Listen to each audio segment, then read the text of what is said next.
దేశ శాంతి భద్రతలో కేంద్ర పారిశ్రామిక భద్రతా దళం ప్రముఖ పాత్ర పోషిస్తుందని, సురక్షిత తీర ప్రాంత పరిరక్షణకు ప్రజలను మమేకం చేసేందుకు లక్ష్యంగా చేపట్టిన సైకిల్ ర్యాలీ అభినందనీయమని జిల్లా ఎస్పీ అన్నారు.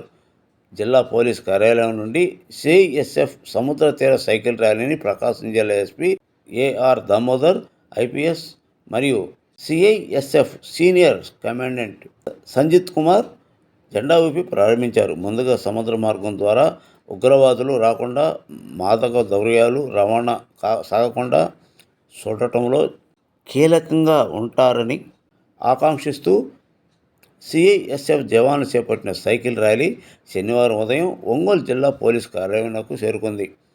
జవాన్లకు పోలీసులు, ఎన్సీసీ విద్యార్థులు ఘనస్వాగతం పలికారు.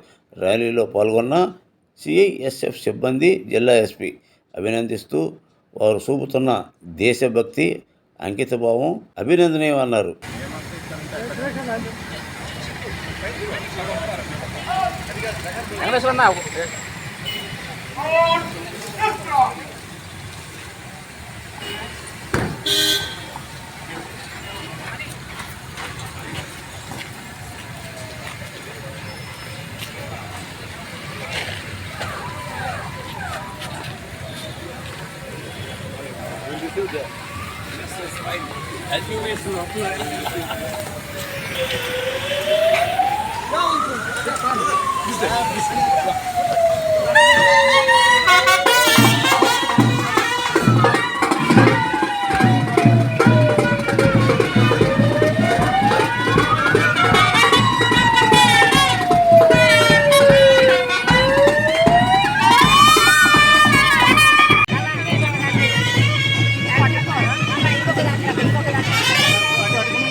పక్కన పెట్టండి.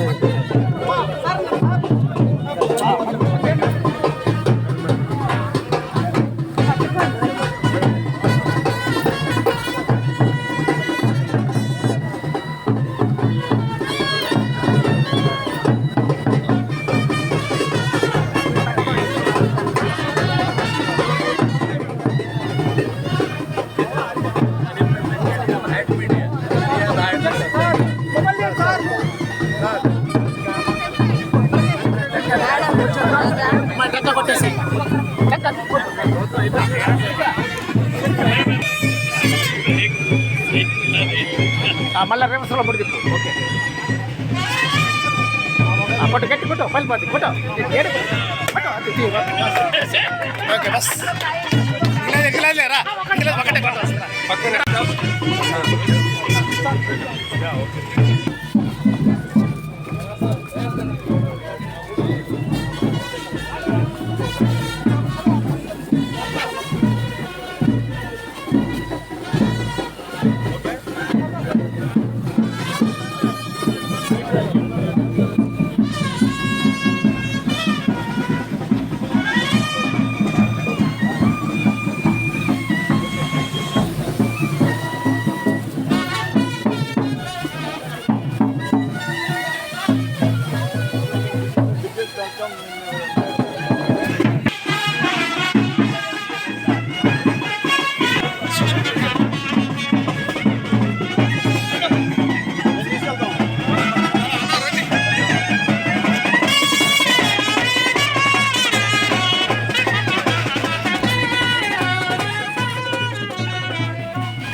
वो नहीं चला रही, ये नहीं चला रही।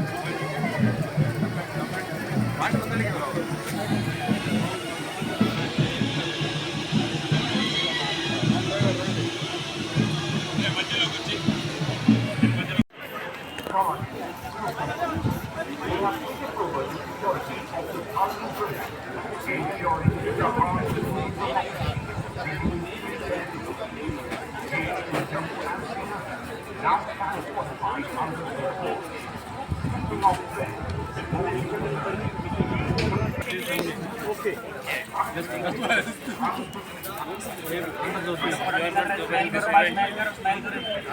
didn't click over here.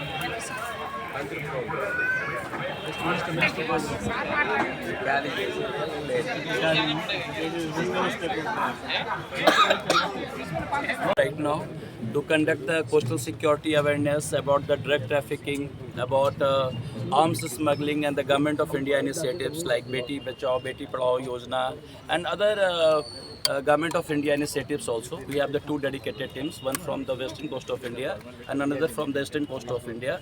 One from the West Bengal and another is from the Gujarat. They are traveling, covering all across the states and covering almost 6,553 kilometers. And we have more than 100 cyclists and some women personals also, force personals also. Basically, our force, the Director General wants to give a message of the women empowerment also. And this is all about the cyclothon and best wishes from my side and thanks for your support and dedication. Thank you. నేను lady constable త్రినిష. మేము CSF నుంచి cycle ర్యాలీలో participate చేస్తున్నాము. మేము total 50 members ఉన్నాం. దాంట్లో 8 ladies కూడా మాకు పడుతున్నారు. మేము బక్కాలీలో నుంచి స్టార్ట్ చేసాం, అది వెస్ట్ బెంగాల్లో ఉంది. మా ర్యాలీ మార్చ్ 31కి కన్యాకుమారిలో ఎండ్ అవుతుంది. జెంట్స్తో పాటు మేము కూడా పార్ట్ చేస్తున్నాము. అది మేము చాలా స్కూల్స్ కాలేజెస్లో కూడా మేము వెళ్ళి మా థీమ్ని ఎక్స్ప్లెయిన్ చేస్తున్నాం. మా థీమ్ ఏంటంటే కోస్టల్ ఏరియాస్లో ఒక అవేర్నెస్ కోసం మేము ఈ ర్యాలీని తీసుకొని వచ్చాము. కోస్టల్ ఏరియాస్లో స్మగ్లింగ్, డ్రగ్స్ అలాంటివి విషయం చాలా పెరుగుతుంది ఈ జనరేషన్లో. అయితే దాని గురించి వాళ్ళకి ఎక్స్ప్లెయిన్ చేయడం కోసం మేము ఈ ర్యాలీలో పార్టిసిపేట్ చేస్తున్నాం. మేము మా ర్యాలీలో స్కూల్స్, కాలేజెస్ అన్ని ప్లేసెస్లో వెళ్తున్నాము. అక్కడ మేము వాళ్ళకి ఇన్స్పైరింగ్గా ఉన్నాము. చాలా గర్ల్స్ స్టూడెంట్స్ ఏమంటే అడుగుతున్నారు, మీరు కూడా సైకిల్ వాళ్ళతో పాటు చేస్తున్నారా అని మాకు చాలా ప్రౌడ్గా వాళ్ళు అడుగుతున్నారు. అది చూసి మాకు చాలా హ్యాపీగా ఫీల్ అవుతుంది. ఎందుకంటే లేడీస్ చాలా అన్ని ఫీల్డ్స్లో ఉన్నారు, కానీ సైకిల్ ర్యాలీ ఇంత 4 స్టేట్స్ కవర్ చేసి వెళ్ళడం అంటే కొంచెం పెద్ద విషయమే. కానీ మేము చేస్తున్నాం. మేము ఫిజికల్ ట్రైనింగ్ తీసుకున్నాం, మెంటల్ ట్రైనింగ్ కూడా తీసుకున్నాము. స్టూడెంట్స్కి చెప్పినప్పుడు వాళ్ళు కూడా ఇలాంటి ఫీల్డ్స్లో రావాలని చాలా ఇంట్రెస్ట్ పెడుతున్నారు. మా ర్యాలీ అందరికీ ఒక అవేర్నెస్ ఇస్తుందని, ఇంకా ఫ్యూచర్లో ఏ ప్రాబ్లం ఏం రాకుండా ఏదైనా ప్రాబ్లమ్స్ వస్తే వాళ్ళు పైకి చెప్పి ఆ ప్రాబ్లమ్స్ అంతా క్లియర్ అవ్వాలని ఈ ర్యాలీ చేస్తున్నారు. రోజు 100+ కిలోమీటర్స్ ఉన్నాయి. వెదర్ పట్టి మేము బ్రేక్ తీసుకొని ఫుల్ కంప్లీట్ చేస్తాం.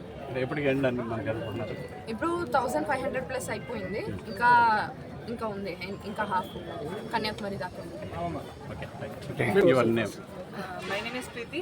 I am feeling really good because everyone do not get this chance in their whole life. और ये हमारी साइकिल रैली बखाली से शुरू हुई है, कोलकाता से, जो कि कन्याकुमारी तक जाकर ख़त्म होगी. और 31 तारीख को हम कन्याकुमारी पहुंच जाएंगे. और ये साइकिल रैली है हमारी अवेयरनेस फैलाने के लिए कोस्टल एरिया में. और डेली हम 100 से ज़्यादा किलोमीटर्स कवर कर रहे हैं, जिसमें 8 लेडीज़ भी हैं और सभी पार्टिसिपेट कर रहे हैं. Thank you. 2553 కిలోమీటర్లు మొత్తం 9 స్టేట్ని కవర్ చేస్తూ జరుగుతుంది. ఇది 16వ రోజు. మేము పశ్చిమ బెంగాల్లో స్టార్ట్ అయ్యి ఇప్పుడు ఒంగోలు చేరుకున్నాం. దీని యొక్క ఉద్దేశం ఏంటంటే సముద్ర తీర ప్రాంతంలో నివసిస్తున్న ప్రజలకి సముద్ర తీరం వెంబడి జరుగుతున్న స్మగ్లింగ్, ఆయుధాలు, డ్రగ్స్ ఇటువంటివన్నీ మన లోపలికి ప్రవేశించి మన యువతని, మన పిల్లల్ని ఎలా నాశనం చేస్తున్నాయి, వీటి వల్ల మనం ఎలా నష్టపోతున్నాము అని దానికోసం భారతదేశం ఈ స్మగ్లింగ్ ఇవన్నీ జరగడం వల్ల భారతదేశంలో ఆర్థిక వ్యవస్థ అనేది దెబ్బతింటుంది. వీటి కోసం కూడా ప్రజలను వివరించి వాళ్ళు ఒక అవగాహన కల్పించి ఏదైనా సముద్ర తీరం వెంబడి ఇటువంటి కొత్త వ్యక్తులు కానీ ఇటువంటి కార్యకలాపాలు కానీ ఎటువంటివి జరిగినా సరే వాళ్ళకి అనుమానాస్పదంగా ఏం కనిపించిన లోకల్ పోలీస్ స్టేషన్లో ఇన్ఫార్మ్ చేయడం కోసం వాటి కోసం వివరిస్తూ అవగాహన కల్పించి మేము ముందుకు సాగాము. మేము చెప్పిన ప్రతి విషయాన్ని మేము ఇప్పటివరకు కొన్ని వందల గ్రామాలను చూసి వచ్చాము. సముద్ర తీరం వెంబడి మేము చెప్పిన ప్రతి విషయాన్ని ప్రజలు అనేది విన్నారు, విని వాళ్ళ స్పందన కూడా బాగుంది, ఆలోచించడం మొదలుపెట్టారు. దీనివల్ల చాలా గర్వంగా ఫీల్ అవుతున్నాను. ఈ సిఎస్ఎఫ్ కోస్టల్ సైక్లోథాన్లో పాల్గొన్నందుకు చాలా ఆనందంగా ఉంది. దీని ద్వారా అందరినో మేము అవగాహన పరిచి ఇంకా ముందుకి కన్యాకుమారి వరకు చేరుకోవాలని మేము ఆశిస్తున్నాము. నా పేరు రామకృష్ణ, సిఎస్ఎఫ్ కానిస్టేబుల్.